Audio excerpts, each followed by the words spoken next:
जालना के जो एसपी है उनकी हकीकत आपके सामने रखना चाह रहा हूं कि जालना में किस तरह का अंधा कानून चल रहा है, किस तरह से जो है तो आप देख रहे हैं एलबी न्यूज औरंगाबाद। इंसाफियों के खिलाफ आम जिंदगी के मसाइल, तारीख से वाबिस्तगी, औकाफ की लूटमार।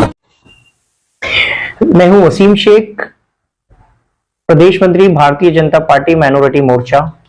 आज आपके सामने में एक जालना के जो एसपी है उनकी हकीकत आपके सामने रखना चाह रहा हूं कि जालना में किस तरह का अंधा कानून चल रहा है, किस तरह से जो है तो कानून की धज्जियां उड़ाई जा रही है। मैं आपको बता दूं कि और अभी अभी यहाँ पे आए हैं नए हमारे जो एसपी है जिसका नाम है तुषार दोषी।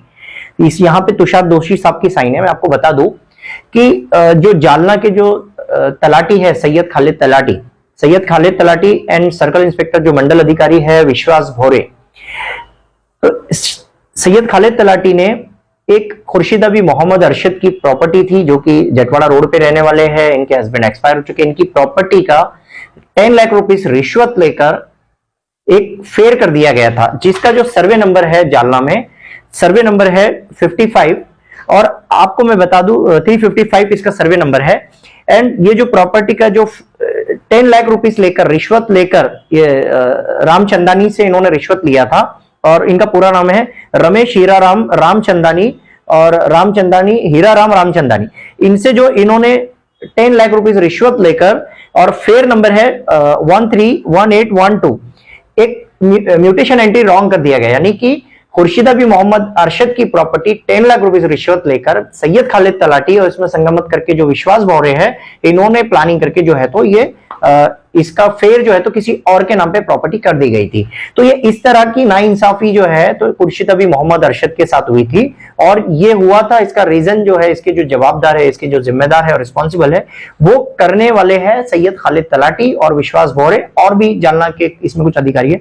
तो इन्होंने जो 10 लाख रुपीस लेकर जो ये गलत हरकत की थी, तो जब मुझे इसकी शिकायत मिली थी खुर्शीद अभी मोहम्मद अरशद से, हमने जालना कलेक्टर को, डिविजनल कमिश्नर को रिपोर्ट किया था मैंने और उसके बाद में जालना कलेक्टर को। तो जालना के जो उस वक्त के कलेक्टर साहब थे उन्होंने इसको सैयद खालिद तलाटी को सस्पेंड किया गया था। लेकिन सस्पेंड करने के बाद हुआ ये था कि मुझे ये पता था कि इसमें करप्शन हुआ है, ये एंटी करप्शन ब्यूरो का मामला है। तो मैंने जो है तो 30 सितंबर 2022 को मैंने एंटी करप्शन ब्यूरो के जो डीजीपी है उनके थ्रू मैंने इस पे इंक्वायरी बिठाया था। तो ये इंक्वायरी बिठाने पर जब एंटी करप्शन ब्यूरो का हथौड़ा जब चलने लगा, सैयद खालिद तलाटी को बुलाया गया, उस पर जब इंक्वायरी की गई तो सैयद खालिद तलाटी ने जो है तो मुझ पर प्रेशर और विश्वास भौरे जो मंडल अधिकारी है इन्होंने मुझ पर दबाव डालने की कोशिश की है, मुझे नोटिस भेजना, डिफॉर्मेशन के केस की धमकियां देना एंड मुझ पे कॉल करके मुझे मतलब धमकियां देना। तो ये जब मामला मेरे पर आया, मुझ पर जब दबाव आ रहा था, मुझे कार्रवाई करने से जब रोकने की कोशिश की जा रही थी, मैंने ह्यूमन राइट्स कमीशन को एक रिपोर्ट किया था सैयद खालिद तलाटी के अगेंस्ट एंड विश्वास भौरे मंडल अधिकारी के अगेंस्ट। जब मैंने ये रिपोर्ट किया था तो ह्यूमन राइट्स कमीशन ने जब इन पर अपना हथौड़ा चलाना स्टार्ट किया, आईजीपी को इन्होंने पार्टी बनाया, डिविजनल कमिश्नर को पार्टी बनाया, जालना कलेक्टर को पार्टी बनाया। लेकिन जब जालना कलेक्टर को, डिविजनल कमिश्नर को, आईजीपी को जब पार्टी बनाया तो सबको जवाब देना था कि सबने अपने अपने लेवल पे क्या कार्रवाई किए हैं। तो मैं आपको बता दूं, जब आईजीपी को पार्टी बनाया तो आईजीपी ने जब वहां के जो लोकल पुलिस स्टेशन है और वहां के पुलिस अधीक्षक है तो इनसे जब पूछा एसपी से कि इसमें क्या कार्रवाई आपने किया गया, मेरा स्टेटमेंट लिया गया था।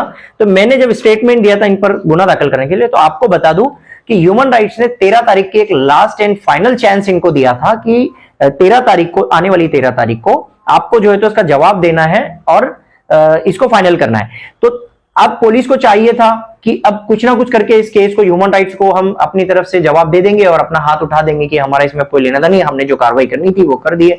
तो आप देख सकते हैं कि जालना के जो एसपी है, जालना एसपी ने आईजीपी को जो रिपोर्ट देना था वो रिपोर्ट ऐसे दिया है कि इसमें बताया गया है कि एनसीआर नंबर 511/2023 और इसमें जो सेक्शन लगाए गए हैं सैयद खालिद तलाटी के और विश्वास भौरे के अगेंस्ट में कि आईपीसी 504 यानी किसी को कॉल पर जान से मारने की धमकी देना।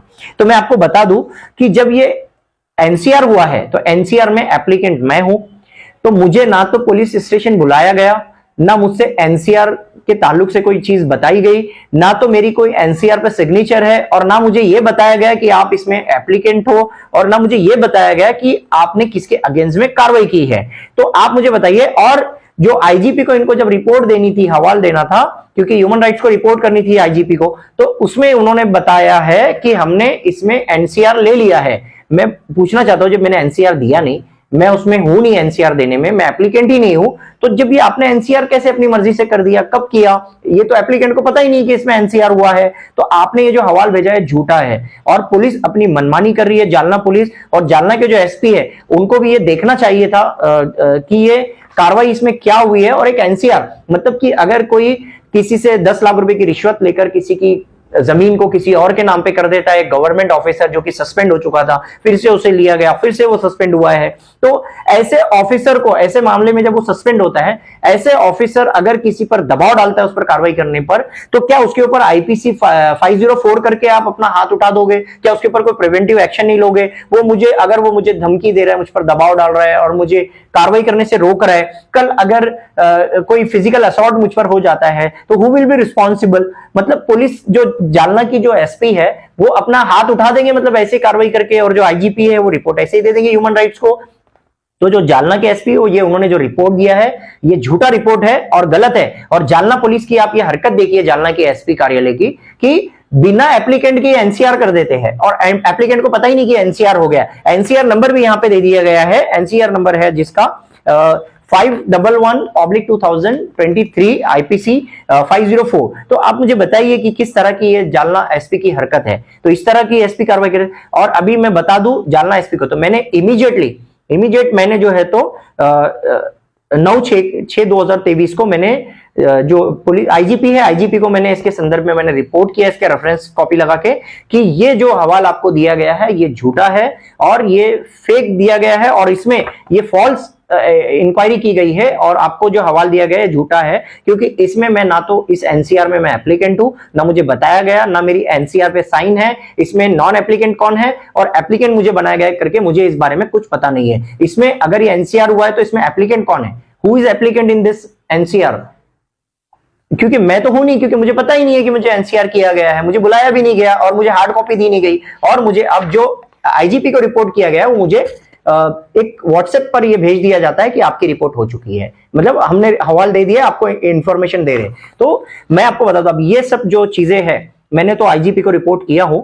अब मैं जो है तो इस तरह की झूठी कार्रवाई करने पर जालना के जो एसपी है उनको पार्टी बनाऊंगा हाईकोर्ट में, एंड हाईकोर्ट में पार्टी बनाने के बाद इनके ऊपर जो है तो मैं कार्रवाई करूंगा। दूसरी चीज मैं आपको बता दूं, अभी 13 तारीख को, आने वाली 13/6/2023 को मुझे जूम मीटिंग में जो ह्यूमन राइट्स कमीशन के जो जजेस हैं उनके साथ में मेरी जूम मीटिंग है 13/6/2023 को, तो early in the morning 11 o'clock। तो मैं उनके साथ में मीटिंग में स्पेशली ये सारी चीजें बताऊंगा कि ये जो कार्रवाई है ये सारी झूठी कार्रवाई चल रही है, और इसमें उस सैयद खालिद तलाटी पर इन पर जो कार्रवाई की गई वो मेरे द्वारा नहीं की गई, ये पुलिस ने अपनी तरफ से जो है तो उनको सपोर्ट किया गया। और इस तरह की जो करप्ट ऑफिसर्स हैं उनको जो है तो जालना पुलिस अधीक्षक जो है तो सपोर्ट कर रहे हैं, और इस तरह की कार्रवाई जालना में हो रही है। ये रिपोर्ट आईजीपी को हो चुकी है, और 13 तारीख को मैं जालना के एसपी को ये बता दूं इस वीडियो के माध्यम से कि 13/6 को जो है तो ह्यूमन राइट्स कमीशन के जो कोर्ट है उनकी जूम मीटिंग में मुझे, जूम मीटिंग पे वो मेरे साथ रहने वाले हैं।